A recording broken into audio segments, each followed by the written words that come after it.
Hello everyone.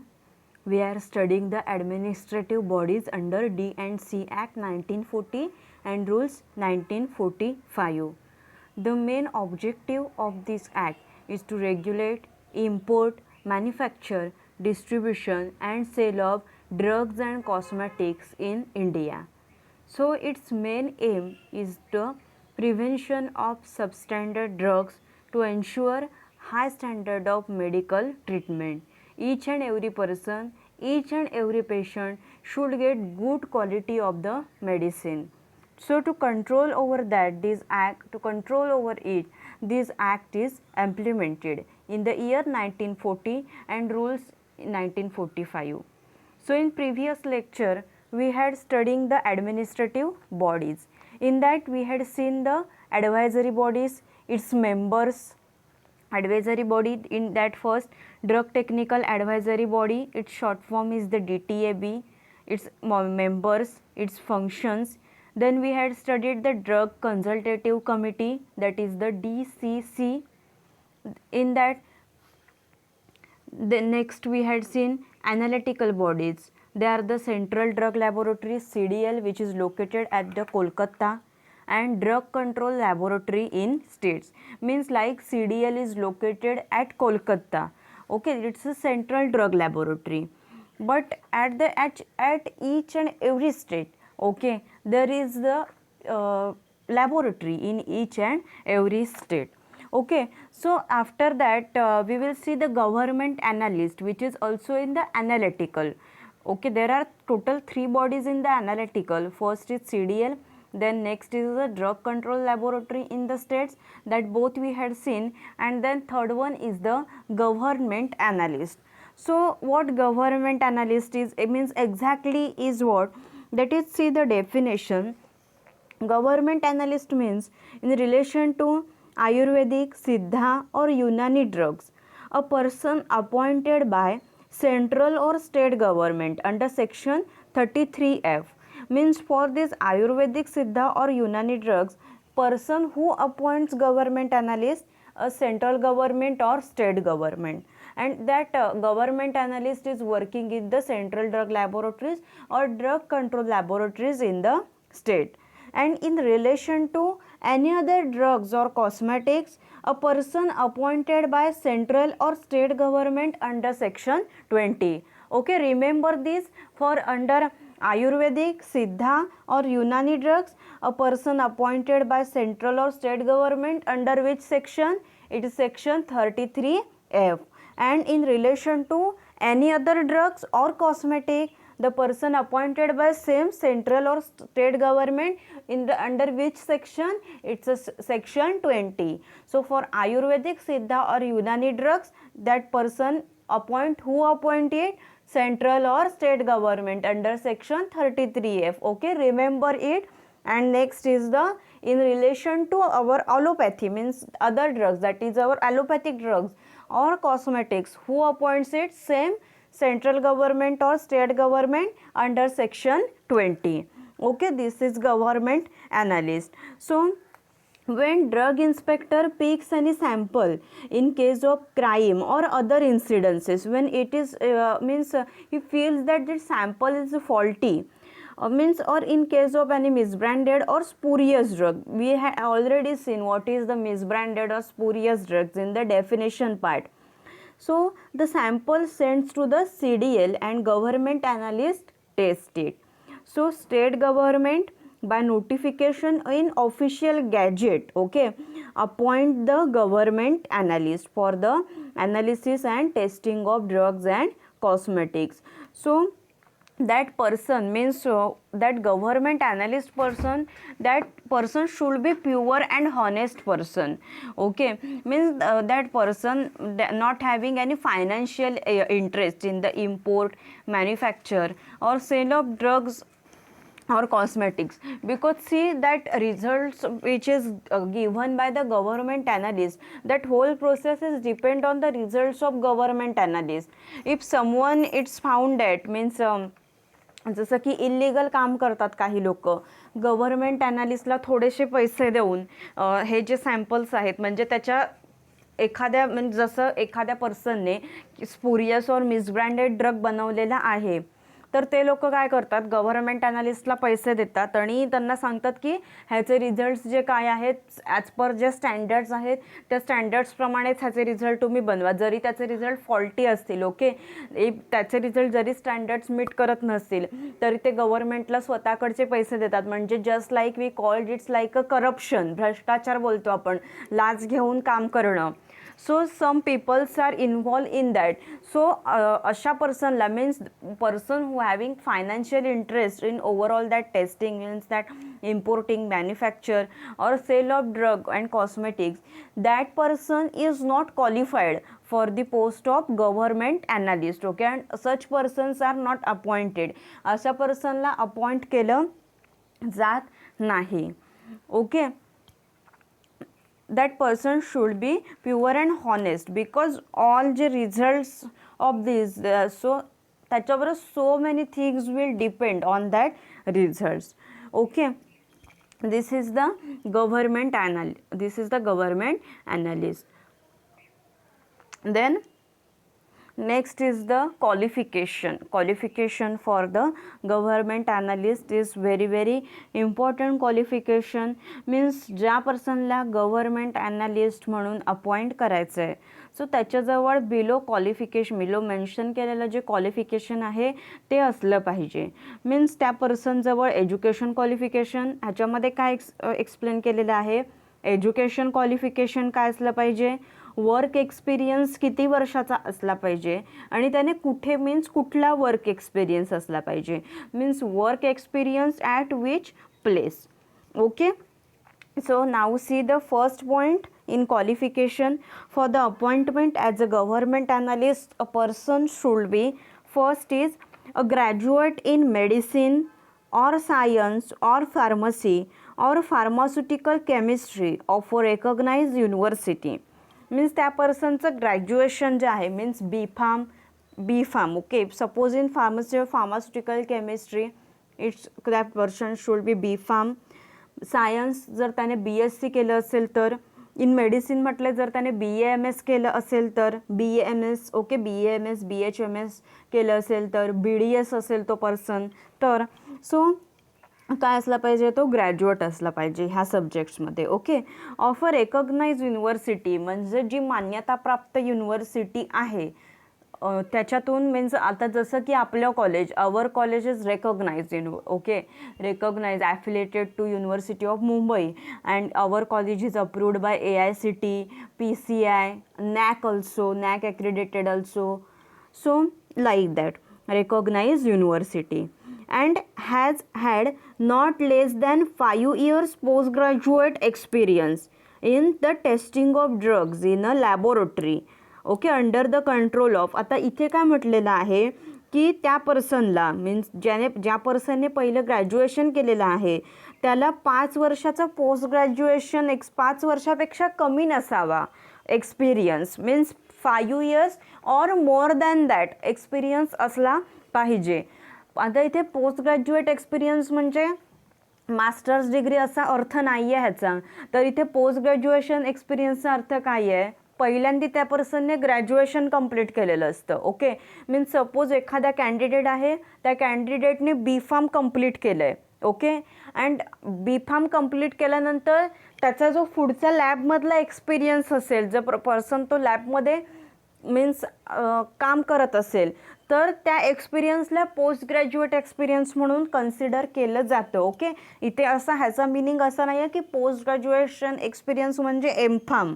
Second पॉईंटमध्ये आहे ते post graduation in medicine, but see ह्या जो फर्स्ट पॉईंट आहे इथे has had not less than 5 years post graduation experience म्हणजे पहिला त्या पर्सनने ग्रॅज्युएशन कंप्लीट केलेलं असतं आणि ग्रॅज्युएशन कंप्लीट केल्यानंतरचा जो पुढचं 5 वर्ष 5 yearsचा एक्सपिरियन्स आहे तो कॅल्क्युलेट केला जातो as a post graduate experience म्हणून. Understood. In testing of drugs in a laboratory under control of कोणाच्या अंडर असला पाहिजे, कोणाच्या कंट्रोलमध्ये असला पाहिजे, अ फर्स्ट गव्हर्नमेंट ॲनालिस्ट म्हणजे जो गव्हर्नमेंट ॲनालिस्ट असेल. ओके, मीन्स आधीपासून जो गव्हर्नमेंट ॲनालिस्ट तिथे आहे त्या लॅबमध्ये कार्यरत, सो त्याच्या अंडर काय असलं पाहिजे तर एक्सपिरियन्स असला पाहिजे टेस्टिंगचा. And second is head of an approved institution or testing laboratory, और कोणाच्या अंडर असला पाहिजे की जी कोणती टेस्टिंग लॅबोरेटरी आहे बट ती अप्रूव्ह असली पाहिजे, म्हणजे त्याला मान्यता असली पाहिजे त्या लॅबला जिथे कुठे टेस्टिंग करणार तिथे. Okay, so and head of approved institution, कोणत्याही इन्स्टिट्यूशनमध्ये जर त्याचं टेस्टिंग वर्क चालू असेल तर त्या हेड जो असेल इन्स्टिट्यूशनच्या त्याच्या अंडर चालू असलं पाहिजे. और टेस्टिंग लॅबोरेटरी और has completed 2 years training on testing of drugs. Okay, आणि काय असलं पाहिजे त्याचं की 2 years ट्रेनिंग कशामध्ये असलं पाहिजे, ट्रेनिंग कशामध्ये केलेलं असलं पाहिजे त्याने, on testing of drugs including items stated in schedule C in central drugs laboratory. Okay, central drug laboratory जी आहे CDL okay, which is located at Kolkata. तर तिथे काय केलं पाहिजे त्याने 2 yearsचं ट्रेनिंग घेतलं पाहिजे ड्रग्सच्या टेस्टिंगमध्ये. ओके, बट अजून कोणते ड्रग्ज, अनादर ड्रग्ज आहेतच, but including item stated in schedule C. Schedule सीमध्ये जे काही लिस्ट ऑफ ड्रग्ज आहे की आपण शेड्यूल सी शिकलो अगोदर. Okay, list of the biological or special products आहेत त्याच्यामध्ये. त्याच्यानंतर that is your sera, vaccines, toxins, antitoxins. Okay, so many products are there, special products are also there. So त्या प्रॉडक्ट्सच्या टेस्टिंगचा त्याला 2 yearsचा काय असला पाहिजे तर एक्सपिरियन्स असला पाहिजे. मीन्स त्याच्यामध्ये ते जे टेस्टिंग आहे तिथे त्याने ट्रेनिंग केलेलं असलं पाहिजे त्या लॅबमध्ये. ओके, टेस्टिंगचं. आणि कोणत्या जे प्रोडक्ट कोणते अदर ड्रग्ज आहेतच. ओके, म्हणजे जे लॅबमध्ये ड्रग इन्स्पेक्टर सॅम्पल सेंड करत असतात ते असतातच, but including item stated in schedule C in central drugs laboratory. Okay, आलं लक्षामध्ये. आता हा फर्स्ट पॉईंट झाला क्वालिफिकेशनमधला. ओके, सो एक्झामला तुम्हाला क्वालिफिकेशन क्वेश्चन विचारला जातो. सो हा फर्स्ट पॉईंट आणि हा सेकंड पॉईंट आहे, 2 points आहेत त्याचे. सो तसेच्या तसे तुम्हाला ते लिहिले पाहिजेत. Okay, then now see second point. Second point what, a post graduate in medicine, means इथे काय तर मास्टर्स डिग्री असली पाहिजे. A post graduation in medicine, science, pharmacy और pharmaceutical chemistry of a recognized university same as in first, but here काय post graduation. तिथे काय होतं only graduation in the mention subject, but here is the post graduate. Or associateship diploma of the institution of chemist. Okay, means other than pharmacy त्याने काय केलं असेल जर diploma केला असेल of institution of chemist. Institution केमिस्टची असते त्याच्यामध्ये मीन्स त्यांची जी इन्स्टिट्यूशन असते इंडियामधली, तर त्याच्यातून त्याने डिप्लोमा केला असेल obtained by passing the sed examination. Okay, with analysis of drugs and pharmaceuticals as one of the subjects. म्हणजे काय तर डिप्लोमा करत असताना ओके, तर तो जी एक्झाम पास होतोय सो त्याच्यामध्ये त्याला हा जो सब्जेक्ट आहे with analysis of drugs or pharmaceuticals ह्याच्यामधला एक सब्जेक्ट असला पाहिजे in the analysis of drugs and pharmaceuticals as one of the subjects diploma करत असताना. And okay, as one of the subjects with at least 3 years of experience. आता first जेव्हा graduation केलं होतं तेव्हा 5 years ऑफ एक्सपिरियन्स होता, बट आता इथे पोस्ट ग्रॅज्युएशन केलेलं आहे. ओके, मीन्स पोस्ट ग्रॅज्युएशनमध्ये M.Pharm करत असाल और तुम्ही MSc करत असाल तर तुमची पुढची 2 years ती कॅल्क्युलेट केली जातात, बिकॉज तिथे पण तुम्ही लॅबोरेटरी वर्क्समध्ये इन्व्हॉल्वमेंट असते तुमची. So here 3 years of experience is considered. At least 3 years of experience in testing of drugs in laboratory under control of government analyst first, and then head of an approved institution. Okay, त्या इन्स्टिट्यूशनचा head और testing laboratory और जिथे असेल testing लॅबमध्ये जिथे testing करत असेल और testing laboratory or has completed 2 years training on testing of drugs means same. Okay, आता इथे काय होतं, ट्रेनिंग इथे तसंच होतं, जसं 2 years होतं तसंच आहे सेम इथे पण. 2 years training on testing of drugs including items stated in Schedule C. Same आहे त्याच्यासारखा पॉईंट. ओके, जे शेड्यूल 2 वर्षाचा एक्सपिरियन्स कसा असला पाहिजे, टेस्टिंग करण्यामध्ये ट्रेनिंग घेतलं पाहिजे त्याने तिथे.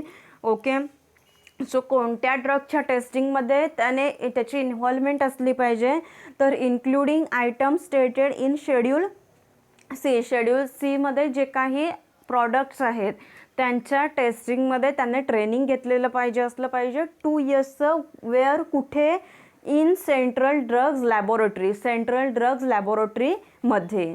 Okay, so see, now see again. Second point is what, post graduation in what, medicine, science, pharmacy, pharmaceutical chemistry obviously of recognized university. Okay, or associateship diploma of the institution of chemist, जर त्याने diploma केलेला असेल.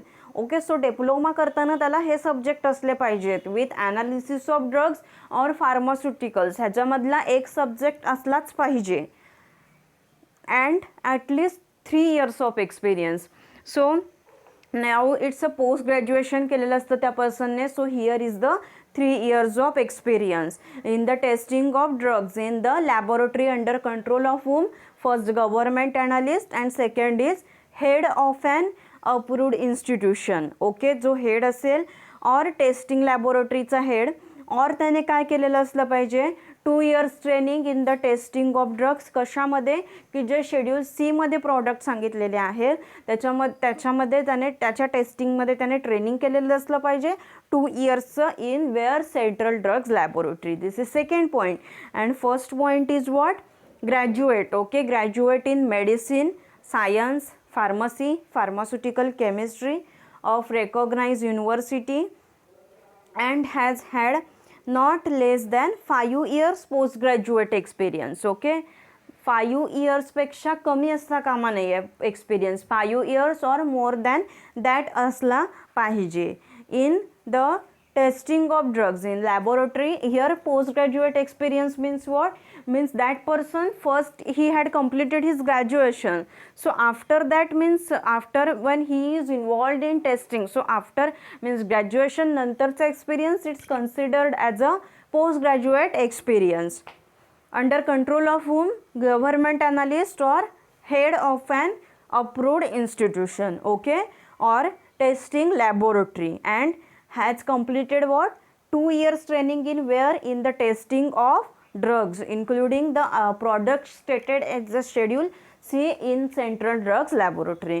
Okay, this is about the qualification of government analyst, its qualification, then definition, its duties, all the government analyst. Okay, means government analyst point is very very important. Exam point of view it's too much important. Okay, खूप important आहे हा part. Government analyst, त्याचं qualification, त्याच्यानंतर आता आपल्याला त्याच्या duties बघायच्या आहेत. Okay, means what duties performed by the government analyst. So government ॲनालिस्टचं काम काय असतं, तर टेस्टिंग करणं. ड्रग्सचं सॅम्पल आलेलं आहे, ड्रग इन्स्पेक्टर काय करतात, गव्हर्नमेंट म्हणजे ड्रग इन्स्पेक्टर CDLकडे सॅम्पल पाठवतात. ओके, बट ते CDLकडे सॅम्पल गेल्यानंतर त्याचं टेस्टिंग करण्याचं काम हे कोणाचं असतं, तर गव्हर्नमेंट ॲनालिस्टचं काम असतं. ओके, सो गव्हर्नमेंट ॲनालिस्ट CDLमध्ये पण असतात, सेंट्रल ड्रग लॅबोरेटरी कोलकातामध्ये पण असतात त्यांच्या ब्रँचेसमध्ये, आणि प्रत्येक स्टेटमध्ये पण लॅब असते. ओके, जशी सेंट्रल ड्रग लॅब एकाच ठिकाणी आहे, बट एवढं पॉसिबल नाही आहे की सगळं जे टेस्टिंग होतं मीन्स ओव्हरऑल इंडियामध्ये जे काही सॅम्पल टेस्ट करायचं आहे ते सगळं एकाच ठिकाणी पाठवणं इट्स नॉट पॉसिबल. सो प्रत्येक स्टेटची काय असते, एक सेपरेट लॅब असते. सपोज आता रत्नागिरी डिस्ट्रिक्टमधले DI आहेत, ड्रग इन्स्पेक्टर आहेत, आणि त्यांना एखादं फॉल्टी सॅम्पल त्यांच्या जर नजरेस आलं तर ते जे सेंट्रल आपली जी स्टेटची लॅबोरेटरी असेल तर तिथे काय करणार ते, तर टेस्टिंगसाठी ते सॅम्पल पाठवणार.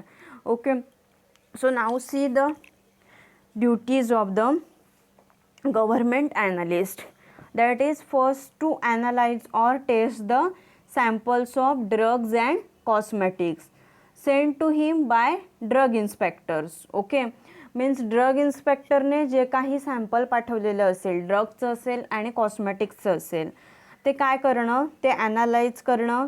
ओके, त्याच्यावर टेस्ट आहेत त्या करणं. मीन्स सॅम्पल कोणता आहे आणि त्याच्यावरती कोणत्या टेस्ट कंडक्ट केल्या जातात ते बघणं. मीन्स टेस्ट परफॉर्म करणं. ऑर अदर पर्सन्स, म्हणजे ड्रग इन्स्पेक्टर्सने और अदर पर्सन्स मीन्स सपोज आता मी मेडिकल चालू केलं आहे किंवा मी होलसेल चालू केलं आहे, माझ्याकडे एका कंपनीतून आलं आहे, म्हणजे असं ड्रग आला आहे, सॅम्पल आलं आहे कोणतं तरी, बट मला ते फॉल्टी वाटतं आहे. ओके, सो मी सुद्धा काय करू शकते, ते गव्हर्नमेंट ॲनालिस्टकडे मीन्स ज्या स्टेटची लॅबोरेटरी असेल तिथे मी ते सॅम्पल सेंड करू शकते. ह्याचंच मिनिंग ऑर अदर पर्सन्स म्हटलं आहे ना, त्याचा मिनिंग कसं आहे, किंवा एखादा समजा जरी कस्टमर असला आणि त्या कस्टमरला जर एखादा प्रॉडक्ट फॉल्टी वाटला तर तो कस्टमरसुद्धा ते सॅम्पल आहे ते गव्हर्नमेंट ॲनालिस्टकडे पाठवू शकतो. बट त्याच्या काय असतात, प्रिस्क्राईब फीज आहेत त्या भराव्या लागतात. ड्रग इन्स्पेक्टर जेव्हा पाठवतो तेव्हा ड्रग इन्स्पेक्टरला मीन्स फीज भराव्या लागत नाहीत कोणत्याही सॅम्पल पाठवताना. बट सपोज जर मी मेडिकल चालू केलं आहे किंवा होलसेल चालू केलं आहे आणि मी ते पाठवणार आहे तर मला फीज भराव्या लागतात. एखादा कस्टमर आहे त्याने ते पाठवलं आहे तर त्या कस्टमरलासुद्धा फीज आहेत त्या पेड कराव्या लागतात. Okay, then to furnish reports of results of such analysis and test, means तो जो काही त्याने टेस्ट केलेले आहेत, ॲनालिसिस केलेलं आहे त्याचा रिपोर्ट आहे, रिझल्टचा रिझल्ट आहे, तो काय करणं तर प्रोव्हाइड करणं. To furnish means to supply or provide करणं रिपोर्ट. ओके, मीन्स त्या ज्या ड्रग इन्स्पेक्टर आहे ज्यांनी कोणी पाठवलेला आहे त्यांना तो रिपोर्ट आहे तो काय करणं तर प्रोव्हाइड करणं ऑर सप्लाय करणं. Okay, reports of result of such analysis and test. Then third is the to engage in the research work. Means असं नाही आहे की जर सॅम्पल आलं नाही आहे टेस्टिंगला, ओके, तर गव्हर्नमेंट ॲनालिस्टला काहीच काम नाही आहे. It's not like that. He should involve in the research work. Means in day to day he have to engage himself in the research work and time to time forward to the government the report of analytical and research work with view to their publication. Means एखादं गव्हर्नमेंटला काय करायचं असेल, publication करायचं असेल एखादं, so त्या publication means research publication गव्हर्नमेंटला करायचं असेल कोणतंही, तर गव्हर्नमेंट ॲनालिस्ट त्यांच्या means on behalf of he can do this publication or government analyst can help the government for publication. Okay, so these are duties of, first is what, to analyze or test the samples of drugs and cosmetics sent to him by drug inspectors or other persons. Okay, हे ह्याच्या duties पण येतात और functions पण येतं government ॲनालिस्टचं.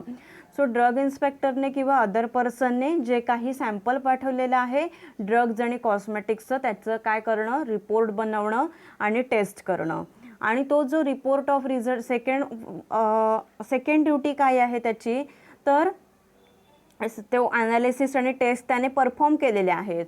Okay, so मग तो results जो आहे मीन्स रिपोर्ट्स ऑफ रिझल्ट, तो रिपोर्ट बनवणं रिझल्ट्सचा आणि तो काय करणं, प्रोव्हाइड करणं, सप्लाय करणं त्या पर्टिक्युलर DIला और अदर पर्सन्सला तो रिपोर्ट आहे तो सप्लाय करणं. Okay, to furnish the reports of results of such analysis or test. Then third one is to engage in research work and time to time forward to the government. Okay, so the results of analytical work means गव्हर्नमेंटला result जो काय आहे तो पाठवणं, research काय केलेला आहे त्याचा मीन्स तो रिपोर्ट करणं, analytical and research work with view to their publication. Means गव्हर्नमेंटला एखादं जर काही पब्लिकेशन करायचं असेल, okay, so government analyst on behalf of government he can do this publication.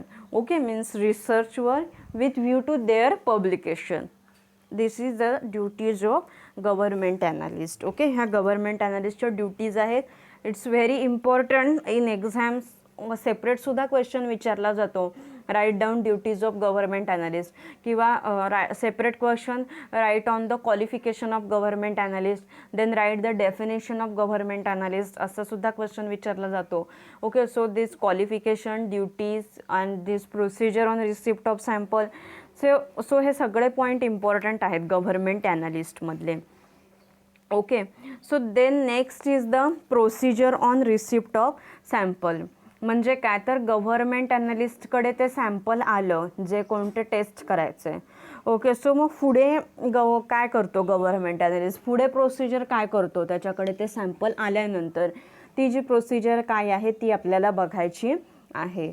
Okay, so government analyst means first on receipt, okay, on receipt of package of sample for test or analysis from drug inspector, okay, or other person, means drug इन्स्पेक्टरनं त्याच्याकडे sample पाठवलं ते जे काही taste करायचं आहे ते. So government analyst will record the condition of seal on receipt of sample. Means आता जे सील असतं, ओके, मीन्स ते रजिस्टर्ड पोस्टच करावं लागतं ते सॅम्पल, मीन्स कुरिअर करू शकत नाही कोणी. सो गव्हर्नमेंट ॲनालिस्ट रेकॉर्ड करतं त्याच्यावरती सील कंडिशन, म्हणजे जे sample means in case of crime वगैरे काही होतं किंवा मध्ये कोणी सॅम्पल मीन्स ते येत असताना मध्ये कोणीतरी सॅम्पल ते अदलाबदल करू शकतं, कोणीतरी इल्लिगल काम करू शकतं. ओके, सो त्याच्यासाठी काय करतात तर गव्हर्नमेंट ॲनालिस्ट ते जे आता मीन्स रेकॉर्ड करून ठेवतात की हे तुमचं सॅम्पल आत्ता आमच्याकडे आलं आणि हे अशी अशी कंडिशन होती, ह्या पॅकेट्समध्ये होतं, त्याच्यावरती हा नंबर होता, हा तुमचा ॲड्रेस होता, हे पर्टिक्युलर्स त्याच्यावरती लिहिलेले होते, ह्याचं सगळं काय करतात ते रेकॉर्ड करतात. ओके, सॅम्पल आल्यानंतर. सो रेकॉर्ड केलं त्याच्यानंतर मग काय करतात ते देन टेस्ट करतात त्याच्यावरती. ओके, टेस्ट करतात, रिपोर्ट बनवतात, टेस्टर म्हणजे ॲनालिसिस करतात त्याच्यावरती ज्या सॅम्पल आल्यावरती. ओके, आणि त्यांच्याकडे मीन्स स्पेसिमन इम्प्रेशन्स असतं, त्यांच्याकडे अदर त्याचं सॅम्पल असतं, त्याच्यासोबतसुद्धा ते काय करतात तर कम्पेअर करून बघतात आणि मग ते नोट करतात conditions of the seals on the packet. Condition सीलच्या आहेत त्या रिपोर्ट हे करून ठेवतात, रेकॉर्ड करून ठेवतात. Then after completion of test he shall supply report in triplicate in form 30 with final protocols. Means test complete झाल्यानंतर तो जो काही रिपोर्ट आहे टेस्टचा तो ट्रिप्लिकेट मीन्स 3 कॉपीजमध्ये काय करतात ड्रग इन्स्पेक्टर्स जे असतात in form 13. Okay, form number इथे दिलेला आहे, फॉर्म नंबर 13मध्ये काय करतात ते फिलअप करतात तो रिपोर्ट जो काही आहे तो. ओके, आणि फॉर्म नंतर 13वरती फिलअप करून त्याच्या ट्रिप्लिकेट म्हणजे काय तर 3 कॉपीजमध्ये ते काय करतात फायनल प्रोटोकॉल्स. मग फायनल प्रोटोकॉल्समध्ये असतं detail information is there, means test full protocol म्हणजे काय तर टेस्ट कोणत्या परफॉर्म केलेल्या आहेत त्या पर्टिक्युलर सॅम्पलवरती, कोणतं ॲनालिसिस त्यांचं केलेलं आहे, देन असे कोणते परफॉर्म केलेले आहेत त्याच्यावर, त्याचे रिझल्ट्स काय आलेले आहेत. सो हे सगळं काय करतात ते त्याच्यावरती मेन्शन करतात इन डिटेल आणि मग तो फायनल प्रोटोकॉल बनवला जातो. इन फॉर्म 13वरती फायनल प्रोटोकॉल आहे तो बनवला जातो इन ट्रिप्लिकेट मीन्स 3 कॉपीजमध्ये तो बनवला जातो आणि तो कोणाला मग पाठवला जातो ज्यांच्याकडून सॅम्पल आलं. ड्रग इन्स्पेक्टरकडून सॅम्पल आलं असेल तर ड्रग इन्स्पेक्टरला सेंड केला जातो. और private person means just I told you like that. Okay, means suppose I open a pharmacy and if I feels any sample is faulty then I can send the sample for the analysis or test to the central drug laboratory, okay, or state drug laboratory. So that is the private person. Okay, so this is procedure. Okay, म्हणजे DI कडून आल्यानंतरची ही procedure आहे. आणि suppose if the purchaser wants to analyse his sample, means जसं मी तुम्हाला सांगितलं, सपोज मला वाटलं किंवा एखाद्या कस्टमरला वाटलं, then he has to make application in form 14A. Okay, तर काय करावं लागतं, 14A फॉर्ममध्ये ॲप्लिकेशन करावं लागतं along with prescribe fees. Okay, fees काय असतील त्याची टेस्ट और ॲनालिसिसची, मीन्स फीज आपण तुम्हाला जर शेड्यूल बी आठवत असेल, शेड्यूल बीमध्ये काय होतं, fees for test or analysis. Okay, फीजसाठी शेड्यूल बी जो आहे हा पर्टिक्युलर फीजसाठी मेन्शन केलेला आहे, fees for test or analysis by central drug laboratory or state drug laboratory. Okay, so स्लाईडमध्ये आपण एक्झाम्पल पण बघितलं होतं, मायक्रोबायोलॉजिकल असेसाठी कोणत्या टेस्ट असतात, सॉरी त्याच्यासाठी चार्जेस किती असतात, आणि IR करायचं असेल, I R spectroscopy, infrared spectroscopy करायची असेल तर त्याच्यासाठी किती चार्जेस असतात. Okay, that we have seen. So application जर म्हणजे प्रायव्हेट पर्सनला means means purchaser wants to analyse his sample, then he has to make application in form 14A along with prescribed fees, and report will be supplied in form 14B. मीन्स परचेसरने 14A फॉर्ममध्ये application करायचं असतं, along with prescribe fees ते पाठवून द्यायचं असतं government ॲनालिस्टकडे म्हणजे स्टेट ड्रग लॅबोरेटरीकडे, अँड त्याचा रिझल्ट झाल्यावरती, ओके, मीन्स गव्हर्मेंट ॲनालिस्टने त्याच्यावरती टेस्ट परफॉर्म केलं आणि त्याचं फुल प्रोटोकॉल बनवलं. सो मग त्याचा जो रिपोर्ट आहे तो कोणत्या फॉर्मवर सप्लाय केला जातो, in the form 14B. Means त्या प्रायव्हेट पर्सनला त्याचा रिझल्ट फॉर्म 14B वरती काय केला जातो, means after completion, then supplied in form 14B. 14B फॉर्ममध्ये सप्लाय केला जातो. Okay, this is the procedure on receipt of sample. So in today's lecture what we had seen,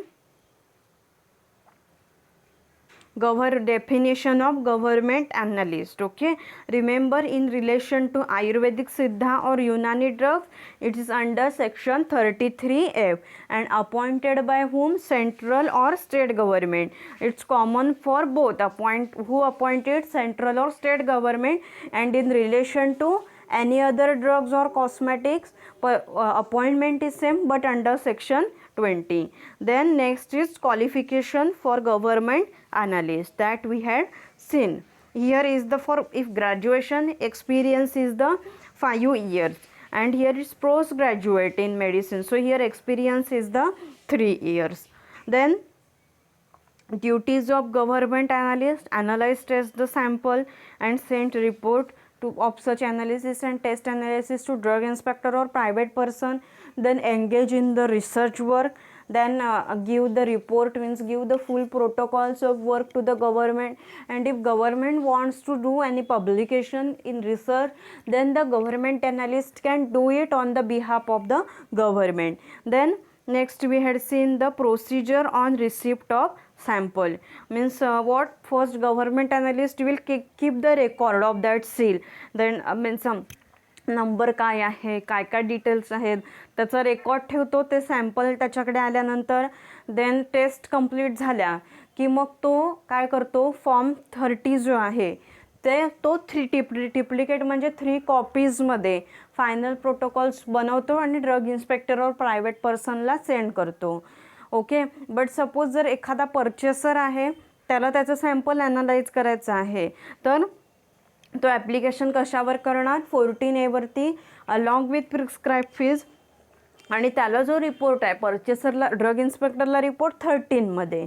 okay, आणि परचेसरला जो report आहे तो सप्लाय कशामध्ये केला जातो, 14B ह्या फॉर्मवरती सप्लायड केला जातो. Okay, so this is all about the government analyst. This part is all this we had seen today's lecture is very important from exam point of view. Okay, if any difficulty is there, जर कोणाला काही समजलं नसेल आजच्या लेक्चरमध्ये तर विचारा, काय डाऊट्स असतील तुमचे ते क्लिअर करूया आपण. Okay, so now we will stop over here. Tomorrow means not tomorrow, in next lecture we will see the means on Saturday's lecture we will see the drug inspector. Okay, drug inspector in detail. Drug inspector, its qualification, and there are so many duties of the drug inspector, means its powers of drug inspector. Drug inspector म्हणजे कोण? Drug inspector असा person की ज्याला state गव्हर्नमेंटने और central गव्हर्नमेंटने appoint केलं असतं आणि तुमच्या प्रिमायसेस आहेत, मीन्स तुमचं जर होलसेल आहे तिथे ते चेक करायला येतात, और रिटेल शॉप आहे, तुमचं मेडिकल आहे, तिथेसुद्धा चेकिंगला येतात. मॅन्युफॅक्चरिंग मीन्स एखादी मॅन्युफॅक्चरिंग कंपनी आहे तुमची, there he can also come. Okay, so drug inspector हा इट्स बिग मीन्स मोठा पार्ट आहे, त्याच्या पॉवर्स आहेत, मग ड्युटीज आहेत ड्रग इन्स्पेक्टरच्या in respect of premises. Okay, licence for sale म्हणजे होलसेल रिटेल, बट आणि त्याचं इन्स्पेक्शन मॅन्युफॅक्चरिंग करताना. ओके, देन प्रोसिजर आहे drug inspector for taking samples. Then drug inspector means when he is sending sample to government analyst, काय procedure आहे त्याची. Okay, so in detail it's म्हणजे खूप थोडासा मोठा पार्ट आहे तो drug इन्स्पेक्टर्सचा. Okay, so next lecture we will see the drug inspector. So right now our from administrative bodies, okay, that is the two, advisory and analytical. We had finished these three. There are total 3 advisory bodies. Okay, sorry, there are total 3 administrative bodies. First is advisory, that we had seen the DTAB and DCCA, means Drug Technical Advisory Board and Drug Consultative Committee. And from analytical we had finished with the Central Drug Laboratory CDL, त्याच्यानंतर then Drug Control Laboratory in states and government analysts. So here our analytical bodies are over here. So executive bodies will remain. Executive मध्ये 3 bodies आहेत, licensing authorities, controlling authorities, drug inspectors and customs collectors. Okay, so next lecture we will continue with the drug, we will start drug inspectors. It's very important, drug inspectors is also very important point. Okay, so drug inspectors in future, from future point of view, okay, when you are going to open your retail or wholesale drug store, or when you are going to open your or when you are employing somewhere, okay, as in retail, so that time you should know in detail about the drug inspectors. Okay, so now we will stop over here. Thank you, happy learning.